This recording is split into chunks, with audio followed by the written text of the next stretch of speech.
Good morning, folks. It's your boy Richie Richer. Today in this video, I am back with another Fast and Furious car video for you guys.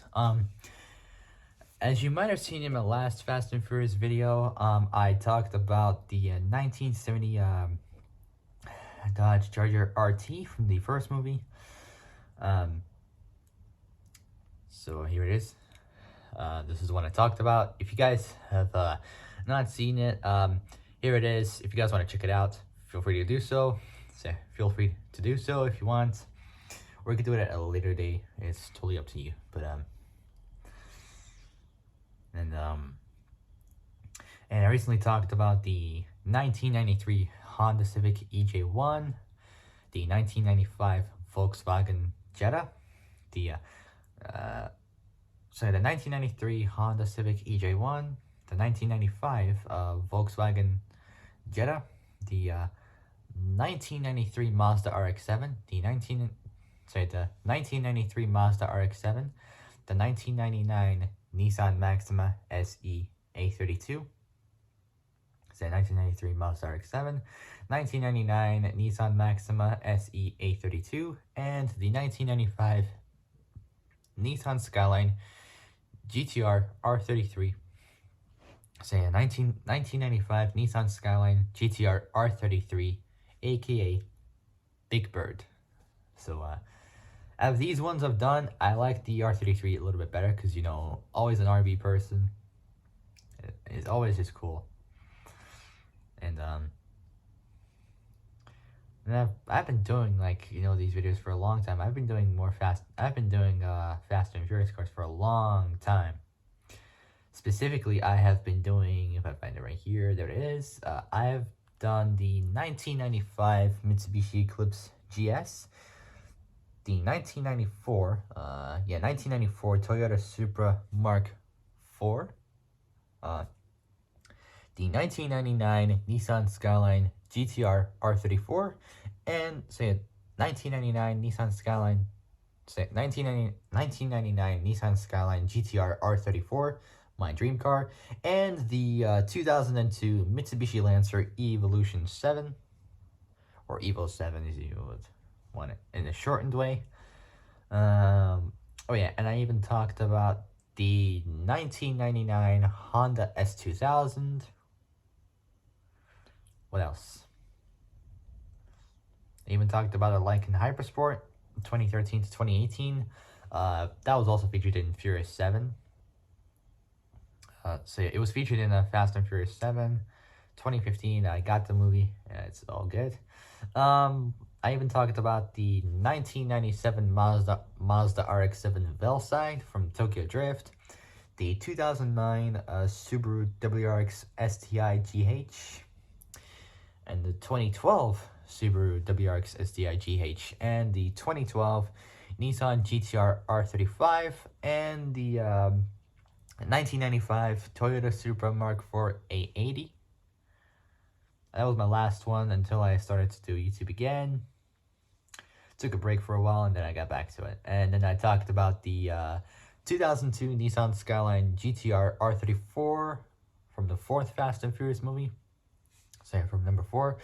The 2001 Porsche 911. The 2001 Porsche 911 GT3 RS 996 edition from Fast 5 2011, and then we got the 2007 Porsche 911 GT3, 2007 Porsche 911 GT3 997 edition, 997, the 1969 Dodge Charger Daytona, 1969 Dodge Charger Daytona, and the 1968 to 1978, well, around 1972, Ford Escort,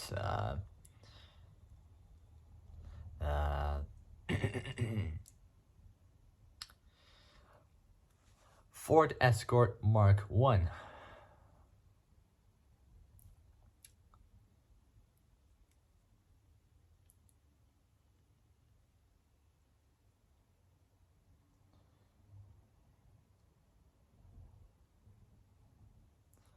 So that one was pretty cool.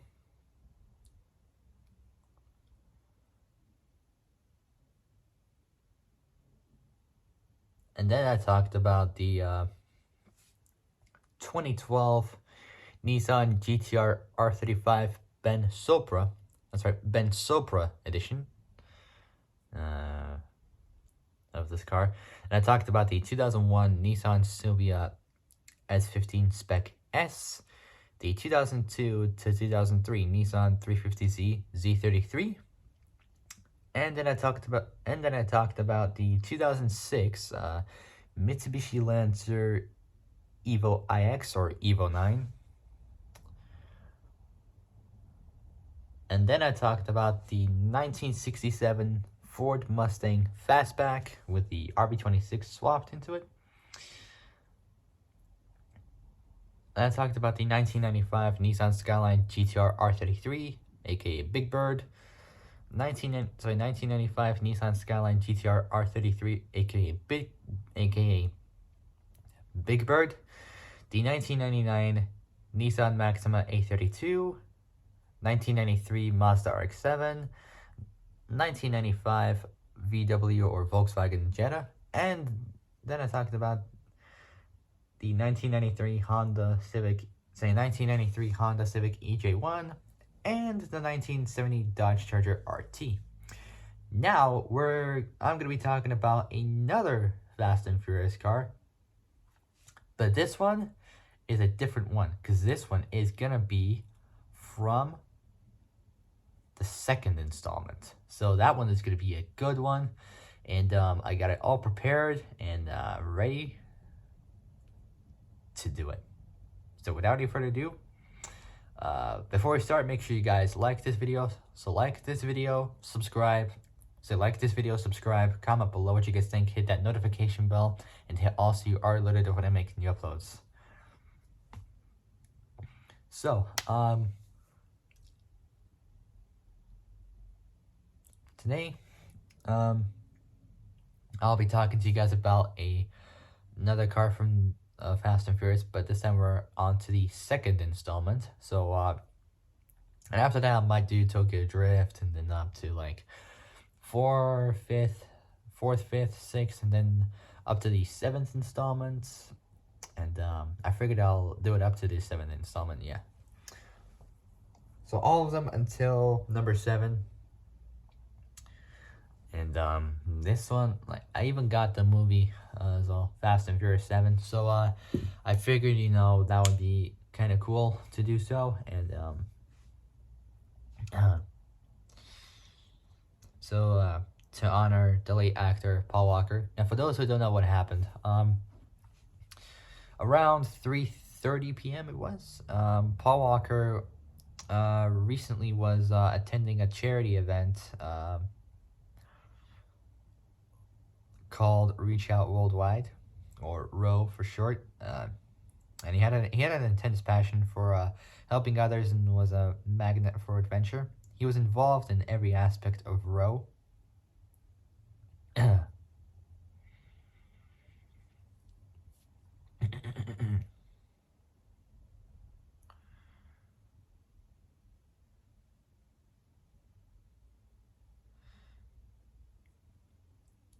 So he was an actor best known for his role in the Fast and Furious franchise, but most importantly, he was a father, brother, son, and philanthropist, I think is how it's called. It's spelled PHILANTHROPIST.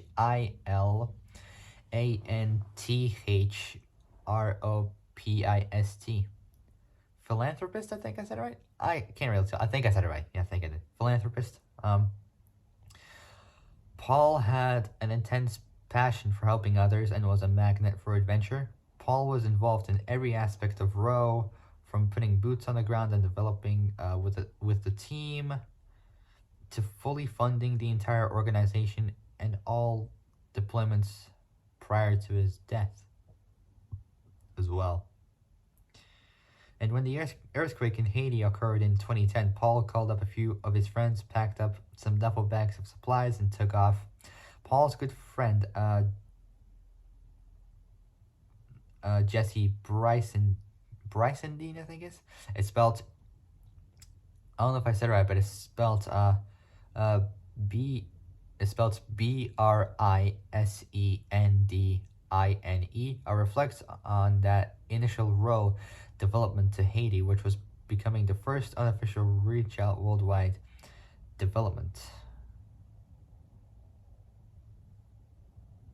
And of all worthy causes to back, Paul chose to support disaster relief.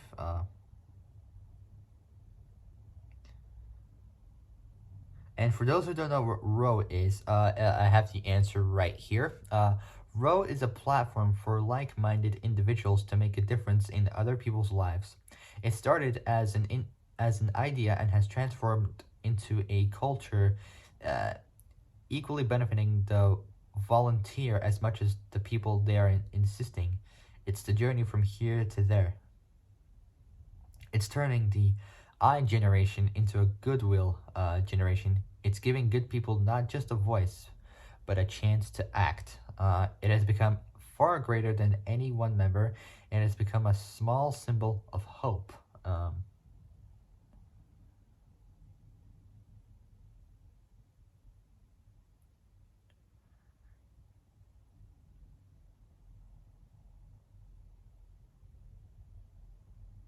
So yeah, pretty much like, and it was also the a tsunami struck in back in 2004 in Sri Lanka as well. Yeah, in Sri Lanka, it's spelled SRI and then A, not A, sorry, LANKA. But it was back in 2004. And then afterwards, the Haiti earthquake started in like 2010. It was around 13 years ago, roughly around there. Yeah, 13 years ago. And Paul has been doing this for a while. He's been doing it for a while now, like from 2010 up to 2013. Now that one was like 2013. Was like my favorite year, but then it was like the most tragic year for what I got to say next. Around 3:30 p.m. on November 30th, on Saturday, 2013, Paul was attending his charity event, Reach Out Worldwide, to help out like all the people in need, to get people to recover from their homes and like to get back into their like normal lives, their homes, and recover from like natural disasters and all that stuff, to like help out the people in need. Then like so it was around 3:30 p.m. Around 3:30 p.m. Paul was attending a charity event in Reach Out Worldwide.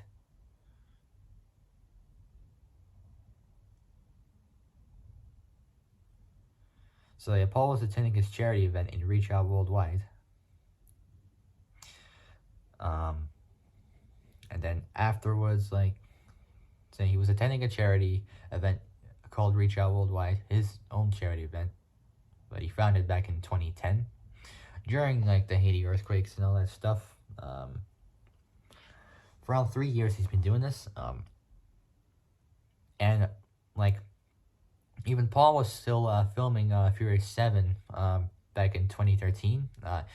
He filmed he filmed 5 of those 7 Fast and Furious movies at the time of 2013.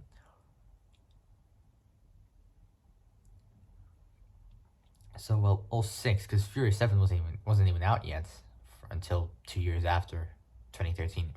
It was out around the 2015. Then afterwards, like Paul was attending his charity event with his race car buddy Roger Rodas in a 2005 Carrera GT.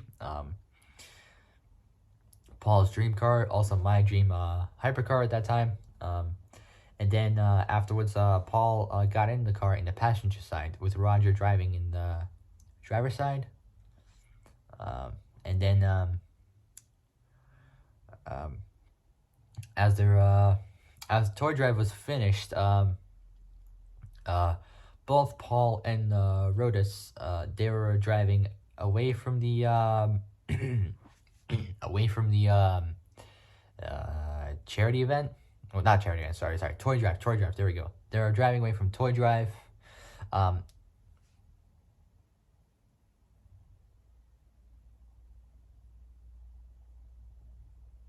So it was around in Valencia, Santa Clarita, California.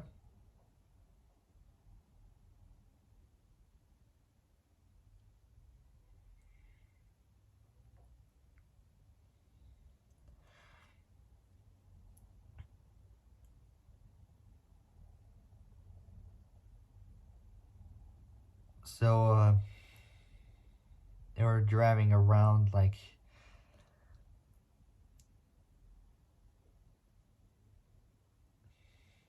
got like a few locations right here.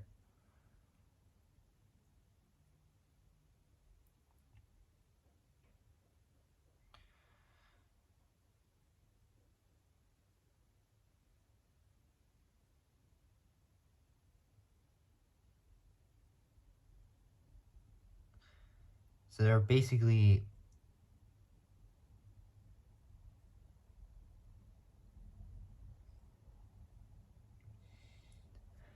they were around Constellation Road, heading out of the toy drive event. After it was finished, they were both driving across the roads. They were going like over 100 miles an hour, right? 160 kilometers an hour, which is roughly 100 miles an hour. And then after that, they were around. I'll show you. There's a picture right here. I'll show you. They were right around here somewhere, and then after that, they came out of the building and they turned right presumably, and they went around this road right here. I can't really zoom in that well because it just does it like this, but they went around this road. I'll show you. They went around this road right here, so all the way around here, going past Constellation Road and like turning I think it was around here, and then they turned right going past Trinity Classical Academy and past going up against here where they right around here they lost control, going up to Kelly Johnson Parkway. Then they were like they lost control at this location, and then they crashed at the mark where the red dot is. So they're around it was around Hercules Street they crashed. So right around here, came across Kelly Johnson Parkway at Hercules Street, and then you can see like tire marks, those like from other street racers. Then they started to lose control of the car, with Roger in the driver's side, Paul in the passenger side. Roger tried to control the car, but immediately he lost control, kind of like went sideways, presumably. I think it was that. I don't know. But he lost control and whacked both a light pole and a tree. You might have seen some like security footage on like YouTube videos. They have that, and like you've seen like the tree, like both the light pole and the tree split like all the way down. So like this, and they crashed into it, and they caused it to like knock them both over. And then it's around 3:30. It was around 3:30 p.m. at that time, and then afterwards, like both men were unconscious for like a while, and then for like a while they were both knocked out. And then after like 60 seconds, for like a whole minute, the car started to like ignite, like engulf into like a ball of flames. Or really, it did happen. Like they engulfed into a ball of flames. And there was also like another security footage from like the far side of the accident.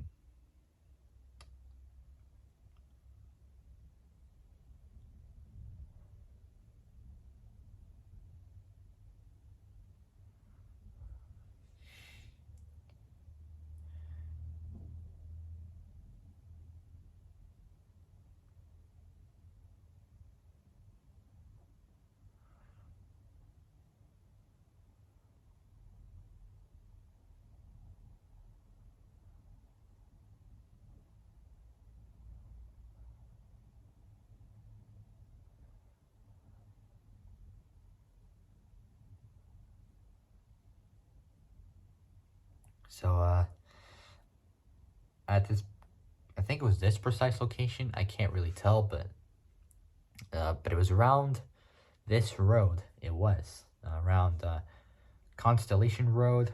They're going up again. They're going past, and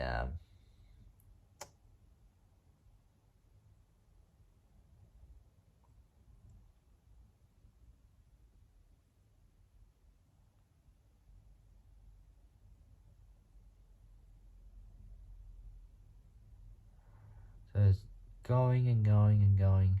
It's gonna take a while just to like get to the location because there's an old phone and it takes a while just to get it to that precise location.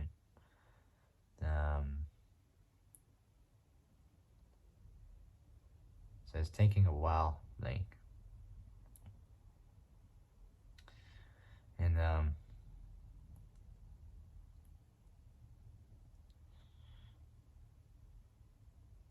it was right around here somewhere.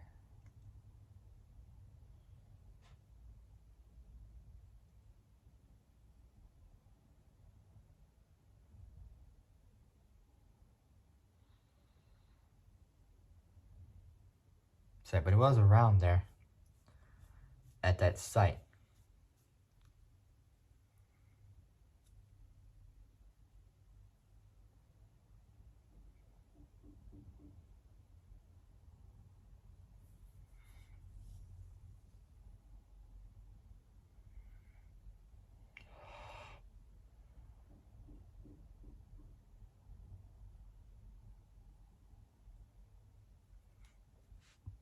But yeah, it was at that site where they both crashed.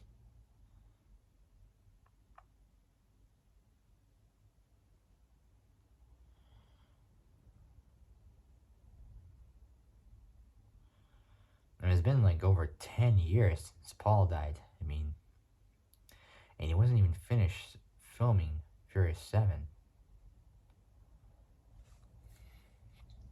I mean, like,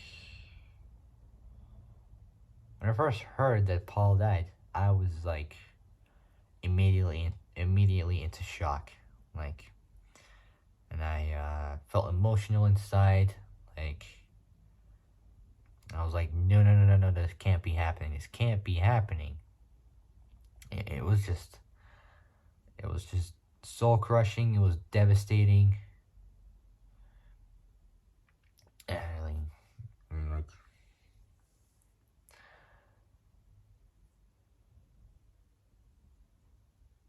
it's tough, without Paul. Like for 10 years.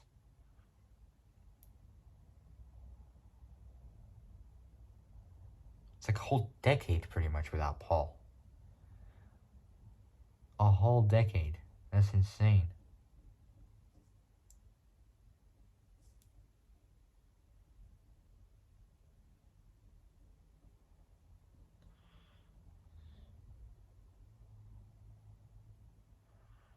So, it's just crazy. So yeah, going past Hercules Street. Um, Someday when I grow up, I might go there one day and like head to the crash site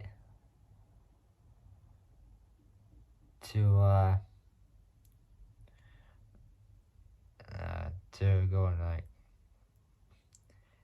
pay a visit to Paul's grave one day. I mean, it'll be interesting to like find out. I mean, it'll be great to like pay a visit. It would be interesting. It would be kind of cool as well to like pay a visit to Paul.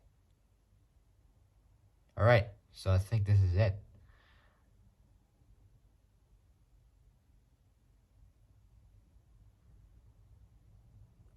I went a different way for this.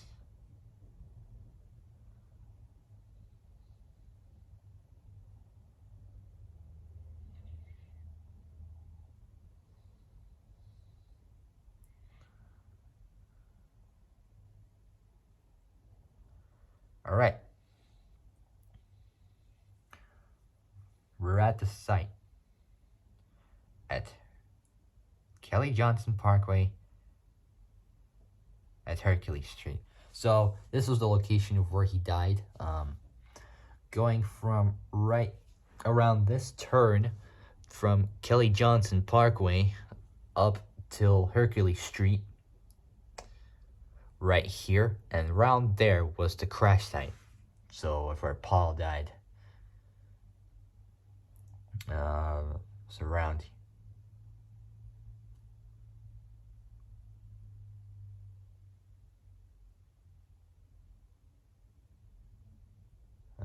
Let's see. There's around here. I don't know if you guys can see it, but there's some writing that says.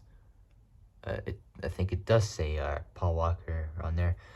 There's some writing on there, and I think right there is some flowers. But that right there was the location of where he died at the exact spot where that tree got knocked down and the light pole. Ow.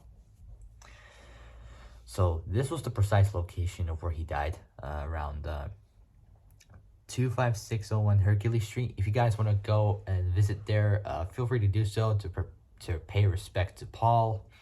Someday I might head there to visit. I might head to the crash site one day and pay a visit to Paul, respect him, and and bring some flowers presumably. I will do that, and then bring in a couple of cars presumably, like Japanese wise, because he's always a tuner JDM gearhead. I'm a JDM tuner gearhead as well. Maybe some muscle cars as well. Who knows? But I will definitely do it for Paul. I will do it, definitely. And then after that, I might stick around LA for a while. Who knows? And after Paul's death,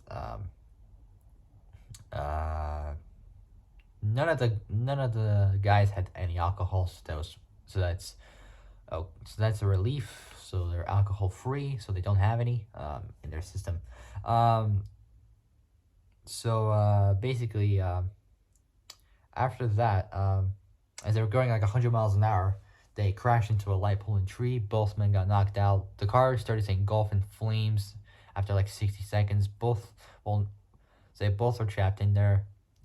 Roger Rodis's body, I think, was like trapped wedged between the center console or something. I can't really remember. I think it was like where the pedals were. I can't really remember, but I can't tell. But Paul was still alive at that moment. He burns alive. Like literally, he just gets out of the car. He's trying to get out. People out there trying to help him. And there was also some footage as well from a YouTuber in a car, that recorded the accident. You might have seen this already, but I've seen it as well. And right there was a shadow right there in the fire, and Paul was there, and that was Paul.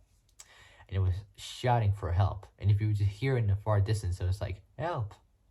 Like someone saying help, and that was Paul.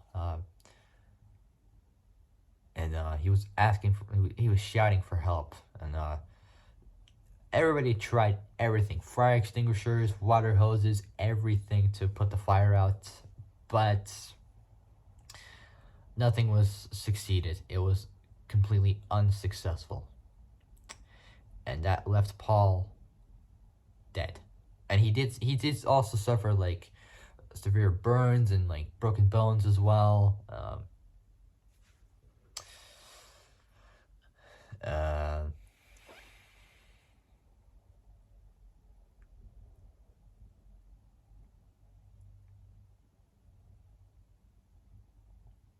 So he did suffer a lot. A lot of injuries. He suffered multiple fractures throughout his body, including his jaw, his collarbone, his pelvis, his ribs as well, and his left upper arm. So they were driving 100 miles an hour in a 45-mile-an-hour zone.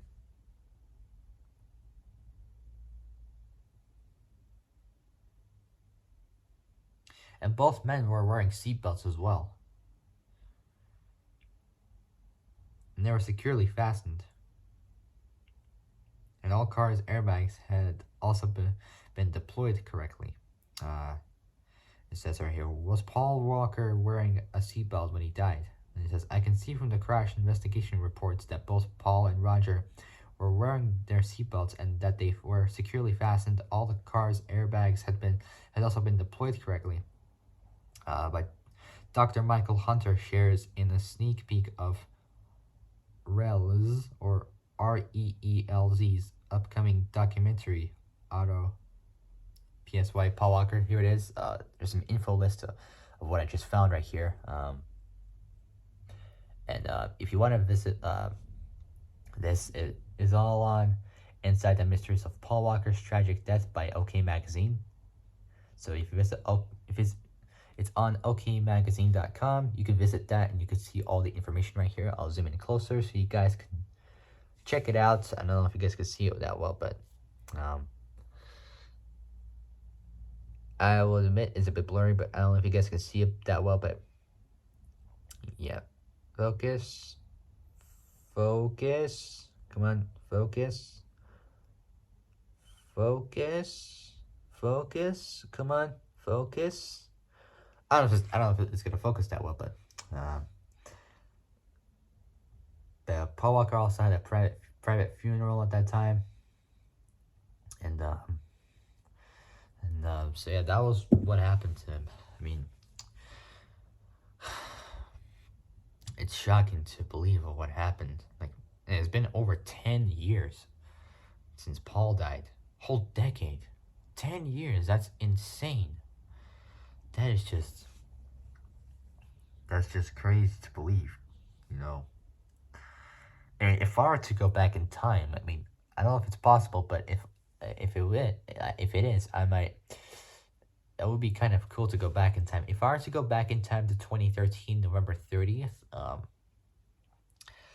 I would want to go and save Paul. I mean, that would be like my wish, pretty much. But you know, going back in time, like it wouldn't even be possible. Even if it would be, even if I can't even talk. Even if you want to even if I want to do it, it still wouldn't be possible for me to do it. But you know, going back in time is like impossible, pretty much. It's just impossible. But I mean, it's my wish. I mean, I wish it was possible to go back in time and save Paul, and then it would be kind of cool, you know, to save him. And that way, if I were to save him, like it would be great, and he would have finished Fast and Furious 7, and then the team wouldn't have stopped filming it. Which, after Paul's death, they had to stop filming the movie for like a while and then until 2014 they had to.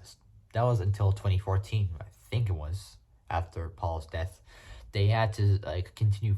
They had to resume filming with the help of Paul's brothers and a set of and even a CGI on the set to help finish the movie for Paul. So that's what they had to do, and they managed to get the film done with the help of Paul's brothers and some CGI.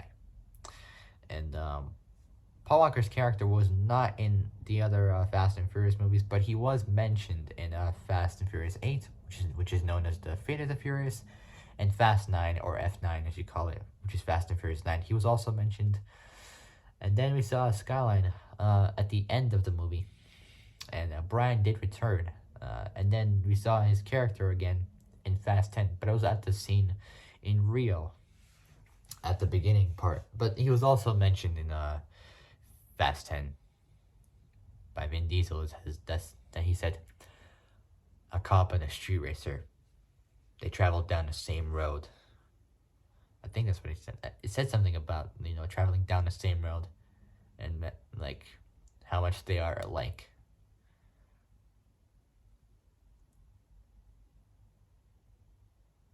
I think he said, a cop and a street racer, they traveled down the same road and they realized how much alike they really are.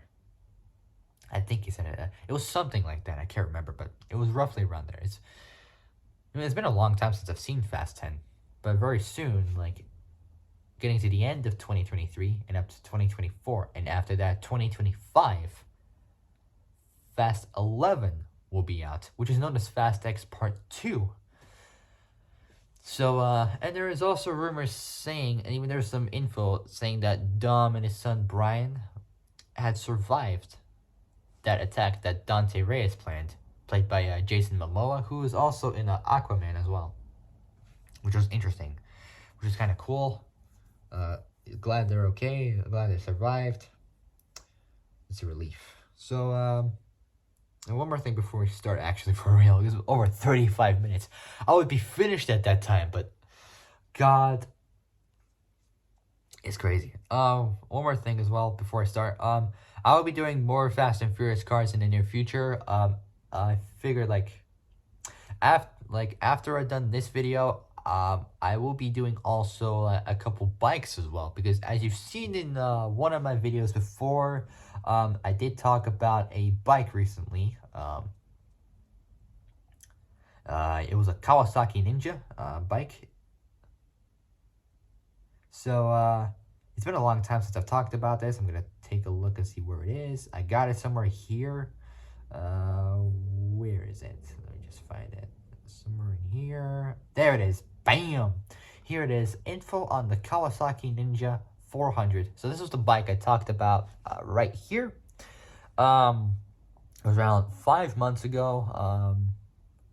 For like 7 views. I mean, it's pretty good, pretty much. So this was like one of my favorite all-time bikes. So I've done a Japanese bike from Asia.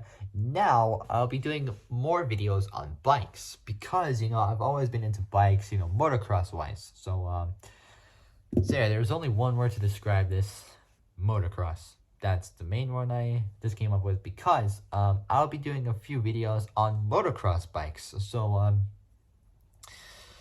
that's the only hint I'm gonna give you guys. I will not tell you which it is because I might spoil the surprise, and I do not want to spoil any surprises. I am not that kind of person to spoil anything for you guys at all. So I figured I am going to I'm gonna leave you guys a little hint. So it is a dirt bike, but it is a European one. So if you guys might know what this bike is, let me know in the comments because I know what it is. It is from Europe, but I'm not going to tell you from which country though, because that's a surprise I've got waiting for you guys. So I figured, I'll be doing this. So I figured I will kind of do like a special surprise for you guys. So you guys will figure out which bike, if you guys know which bike it is. So when I'm letting you guys figure it out for yourselves, what you think the bike will be. If you guys have any suggestions of what the bike might be from where it is, let me know in the comments of what bike you think it is. Because I know it. I know what this bike is, but I want you guys to figure out what you think it might be. If you have an answer for it, let me know in the comments. I'll read it. I'll take a look at it, and I will reveal you guys the answer very soon as I do the info for the bike. Just don't know when, but at some point I will do it. Right, so with that being said, 30 minutes, almost 40 minutes. Oh my god, I would probably be finished at that time, but oh my god. I've been talking about Paul Walker's death, and then like some surprises I got coming out very soon. This is the same one I did before with the driving laws in Arizona. Yeah, I talked about Colin McRae and his death in a helicopter accident. I think it was around helicopter. Yeah, I think it was in a helicopter crash. But this one is not that long compared to the video I did on Arizona recently for those driving laws, which I got right here. I'll show you real quick before I start. Here it is. Around 2 weeks ago I talked about. Here it is. 4 views. It's not that bad. But if you guys want to see those driving law videos, feel free to do so at your own time. I've done it on Canada, Arizona, California, where I want to move to one day, Miami, New York, and Colorado. So pretty much I'll be doing more info on driving laws. I've got a lot I would want to do. I got like Utah, what else? Nevada, presumably, Mississippi, Michigan, Pennsylvania. I got no idea. Maybe Louisiana. I got no idea, but I will find out eventually what I can do for that. Alright, so with that being said, before we start, make sure you guys like this video, subscribe, comment below what you guys think, hit that notification bell, and hit all so you are alerted of when I make brand new fresh uploads. So with that being said, let's get started. So today in this video, we're still sticking with Fast and Furious cars. So today I'll be talking to you guys about the 2003 Mitsubishi Eclipse Spyder GTS from Too Fast, Too Furious. Now, I did talk about an Eclipse before, but that was the 1995, I think. Around 1995 it was, Mitsubishi Eclipse GS from the first Fast and Furious movie, which I talked about. Let me just see where it is. I got it somewhere here. Let me just find it real quick before we start. There it is.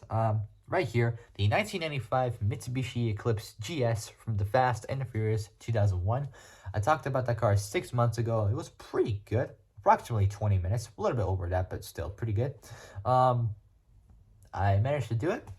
It was a success. Pretty cool. So after that, I talked about the Supra from the first movie. So I've done those two cars from the first movie, and then I've done the R34 and then the Evo from the second movie. So I've done 2 cars from the first movie, 2 cars from the second movie. So now we're sticking with the second Fast and Furious movie. Now we're going to be doing another Mitsubishi. Specifically, we're going to be talking about, well, I'm going to be talking about the 2003 Mitsubishi Eclipse Spyder GTS from Too Fast, Too Furious 2003. So this is my last Too Fast, Too Furious vehicle I'll be doing, and then after that I'll be doing Tokyo Drift, maybe this 4th one, Fast 5, Furious 6, Furious 7, Furious 8, presumably 9, 10, who knows, but I will find out what I can do for that, and we'll see how it goes.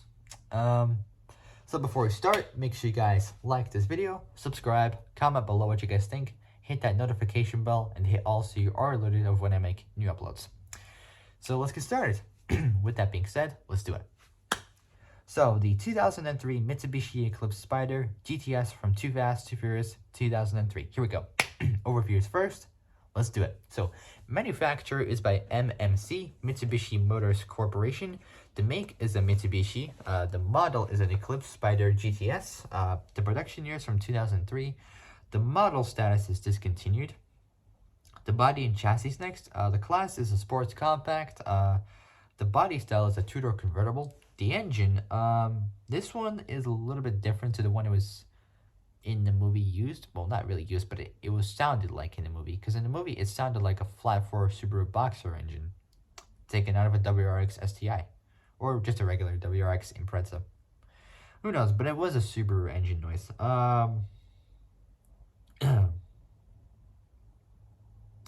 The engine is a 210 horsepower, 3-liter, 24-valve SOHC, which is single overhead cam, Mitsubishi 6G72 V6 with MVIM.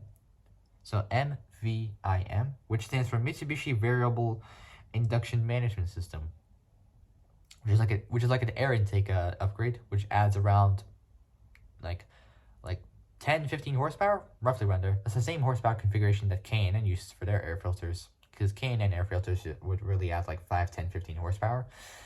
InGen air filters, they would add like 23 horsepower, or like maybe a little bit over that, maybe 30, depending on like which air intake there is. So yeah, around 23 horsepower-ish they would add. So that's pretty cool. So yeah, engine is a 200, so the class is a sports compact. The body style is a two-door convertible. The engine is a 210 horsepower, 3-liter, 24-valve SOHC Mitsubishi 6G72 V6 with MVIM, Mitsubishi Variable Induction Management System. Body mods include a Shine Street wide body kit, a Shine Street rear wing, but it did say House of Color on the side, and an APC carbon fiber hood or bonnet. The specialty, there we go. The specialty mods include Genera TYC Euro taillights, the same as on Brian's Evo. which I talked about 6 months ago. And, and the wheels are Lowenhart BR5 rims, which those wheels are rare, and they have a kind of a story sideline to it, but I'll get to that in a little bit. So yeah, the wheels are Lowenhart BR5 rims. Character information is next. Here we go. So the drivers are Roman Pierce, played by Tyrese Gibson, Suki, say Roman Pierce, played by Tyrese Gibson, and Suki, played by Devon Aoki. So yeah, played by Devon Aoki.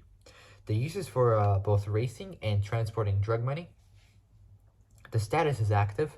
The film is from Too Fast and Furious 2003, and the similar cars to that is the 2003 Mitsubishi Eclipse Spyder, standard one, from the turbocharged Prelude. From the turbocharged Prelude 2003. The 2003 Mitsubishi Eclipse Spyder GTS is a So the 2003 Mitsubishi Eclipse Spyder GTS So the 2003 Mitsubishi Eclipse Spyder GTS is a major car driven by Roman Pierce and Suki in Too Fast and Furious 2003. I just have to keep repeating it because I sometimes can't remember what I said there. Now we got the history. Too Fast and Furious 2003. Prior to going undercover, Monica Fuentes, played by Eva Mendes, debriefs Roman and Brian on the details of Carter Verone. So yeah, Carter Verone, played by Cole Hauser. So Cole Hauser. His last name is spelled H-A-U. So H-A-U-S-E-R.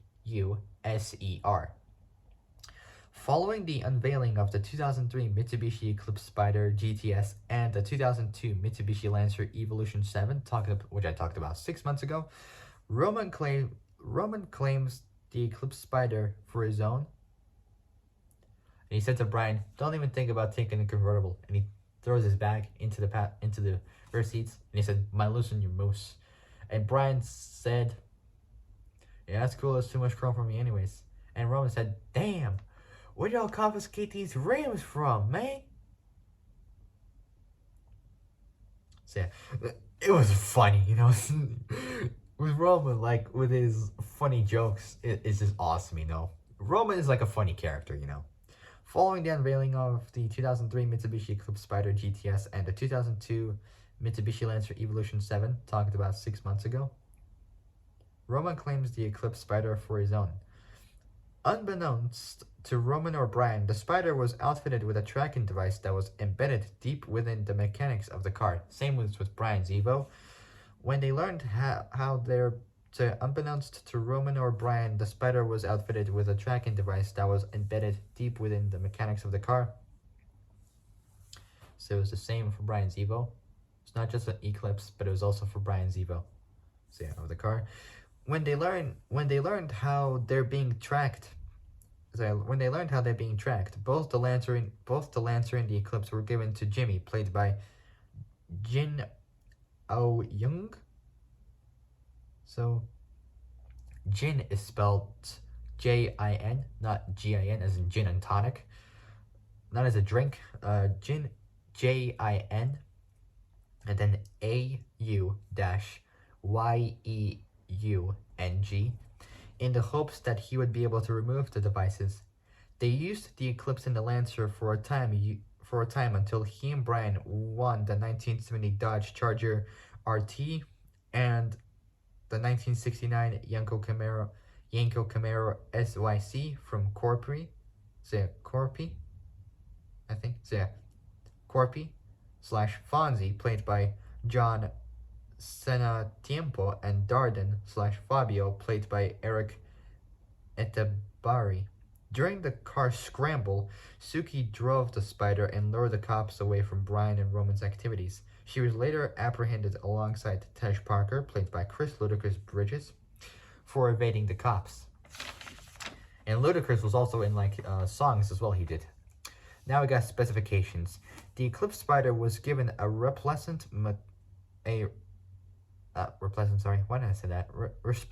metallic. So it was given a resplendent metallic silver and purple whipped design, along with a Shine Street white body kit, rear wing, APC carbon fiber hood, Genera / TYC Euro taillights, and a set of Lowenhart Leonhardt BR5 rims.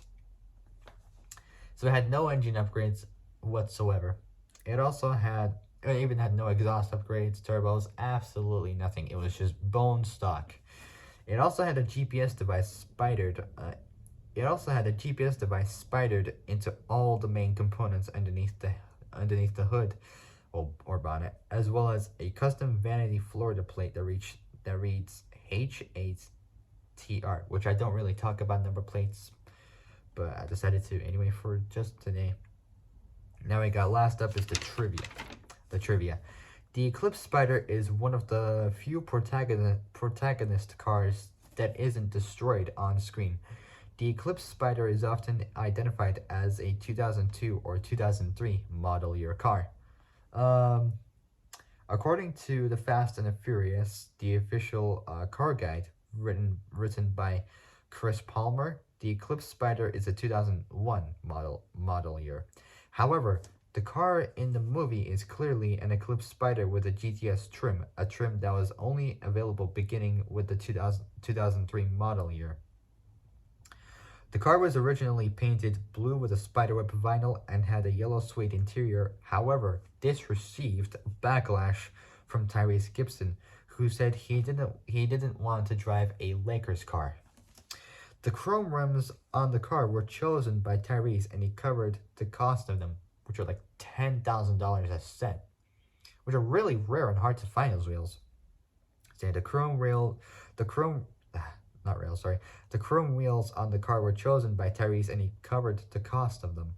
The car had an automatic gearbox, so whenever Tyrese was seen shifting gears, he was moving the gear stick from park to drive.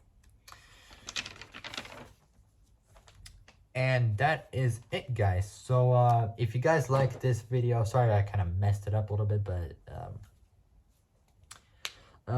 if you guys like this video, like it, subscribe. So like it, subscribe, comment below what you guys think, hit that notification bell, and hit all so you are alerted of when I make new uploads. So remember, like, subscribe, comment below what you guys think, hit the notification bell, and hit all so you are alerted of when I make bunch of more uploads, which are going to be brand new very soon. So that is it. I'll be doing some more Fast and Furious cars for you guys, and then presumably I'll be doing some motocross bikes very soon. It's gonna be Eastern European motocross bike. But I'll see what else I can do for that. I don't know when, but I'll find out. I gotta get going. I'll see you guys soon in the next video. Until then, stay safe, have a fantastic day, and I'll see you guys soon in the next video. Take care, folks. Bye-bye.